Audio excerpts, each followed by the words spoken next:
Hi guys, so I just wanted to say hi and welcome to my channel.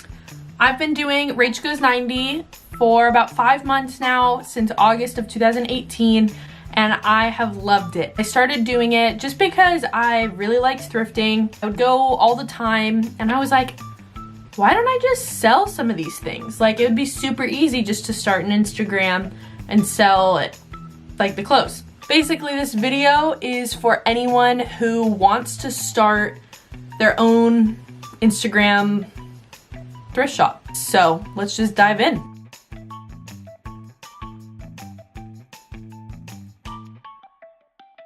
So basically, we're gonna start off. I wrote a few points down because I basically was just talking aimlessly, and so I needed to make a little outline. So first thing is, ask yourself why you're doing this shop. It's important to know your reason behind these things, so that way you kind of have a goal, you can make goals. For me, my why back in August when I started it was basically just to have fun with it, make a few extra like monies and everything. Started seeing that this stuff was actually selling really well, and I was like, I can quit my job and I can do this full time basically. So then my why kind of switched, and now it's to provide for myself. So knowing your why is really important. Second thing is, if you're gonna have your own thrift shop, please don't buy expensive things. I never spend over $3 on anything that I sell, because that way you can always make profit. And also, like, there's no other like worse feeling than if you see something, you're like, oh, this is amazing, I want to sell this, but it's like $10, and what if you only sell it for $8? Then you like it's a waste of your time. So make sure you don't spend more than what you're actually going to be making for it. And I think when you're starting out, you'll kind of figure out what your followers will spend for different things and what they like. So start out kind of slow and kind of like test the waters a little bit. This one is really important. It's collaborating with other thrift shops. This one is really important in the way of building your credibility, seeing what other thrift people do, basically. There is a few accounts that have really inspired me and like have given me fresh ideas of what I want to do with my shop. And so that's really important, just to like see like, oh, this is what I like, this is what I don't like. If you want to like grow your following, your best bet is going to be doing giveaways. So like working with other thrifters and being like, hey, do you want to do a giveaway? And then working it out that way. Be friendly and patient. This one is huge because it's really easy to lose your cool and not be patient with people, because the reality is a lot of people are going to be indecisive, and they're gonna be like, actually, I don't want this anymore. Actually, I can't pay for this anymore. Actually, something came up. And you're like, well, I've been waiting a few days. No. Just be like, okay, take a deep breath and move on. Because the reality is, it is retail, and retail is kind of annoying. Actually, it is very annoying. So be aware of that, and just know that it takes a lot of patience, because people are very indecisive when it comes to clothing. Be consistent. You want to be consistent, because no one is going to want to follow someone who posts a few items, is missing for a few weeks, and then posts more. People want consistency. Me personally, I try and do 6 to 9 new items every 2 days. That's also because it's like pretty much my full-time job, so that's different. But if you're gonna do a few, make it maybe 2 to 4 once a week or whatever it is. But like, write out what your goal is, go back to your why, and really just be consistent with it. Also, big thing, you guys, trial and error.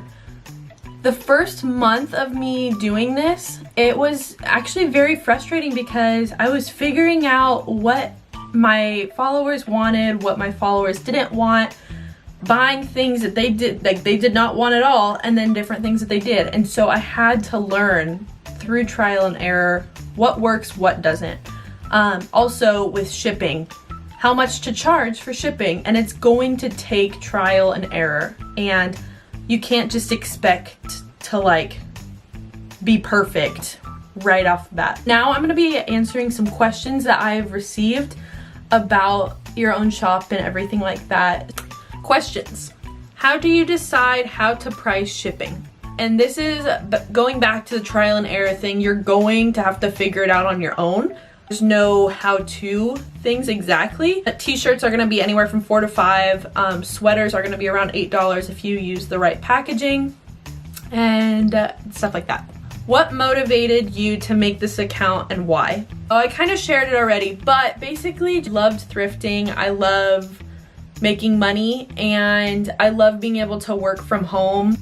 About how much do you spend when buying clothes? It's really anywhere from like, sometimes it's only a few items and I only spend $14, and then I think the most I've got is, or the most I've spent was $89, and that was like, that lasted for me for about a month of like selling, so it was worth it. How do you consistently find things at thrift stores? This is a good question, and a question that I get often. A lot of times people are like, how do you find things all the time? When I go to thrift stores, I never find anything. You guys, the reality is, if you find something that even is like somewhat cute, my life motto is you can wear whatever the heck you want, and as long as you have confidence with it, you're gonna look great. And so that is kind of like what I think, and I just love it. I love being able to make my own unique outfits, and so with that, thrifting is really fun because you can find such like unique, funky things. Also, you kind of have to like go into it with like a mindset of like, okay, what am I gonna pair this with? Because on its own, this is really ugly, but then you pair it with like a pair of jeans or like different shoes and it looks really good. So, thrift don'ts. As a seller, do not go on other thrifters' pages and comment and say follow my account or check out my account. There's nothing more cringy or honestly hilarious when other sellers do that, and I get it, they want to get their name out, but don't do it that way. Also, don't do shout out for shout outs just to get followers. Like, pay attention to the accounts that you're actually doing shout outs for, because they could be total scammers. The sad reality is that there are some accounts out there who are scammers and they just pretend to sell things to get money and then they never send you anything. And so don't recommend an account that you don't know anything about. Anyways, with all that being said, you can do it. You can have fun doing it. You're going to make mistakes, and allow yourself to make mistakes because they're gonna happen. So there's no point to get stressed about it. It's just what's gonna happen. Thank you for watching my YouTube video, and if you liked it, like it. Go subscribe, and I'm really wanting to do more thrift videos, thrift hauls, different things like that. I actually do this thing where when you subscribe to my YouTube channel, you get 30% off. So if you're seeing this for the first time or hearing about it for the first time, subscribe, take a screenshot, and then DM it to me and show me, and I'll give you a code for 30% off whenever you buy something. If you have any questions or thoughts, you can definitely comment or just message me. If there's something you want to know, this is definitely not my only video that I'm going to be doing, and like starting your own like thrift business. Have a good day. Bye.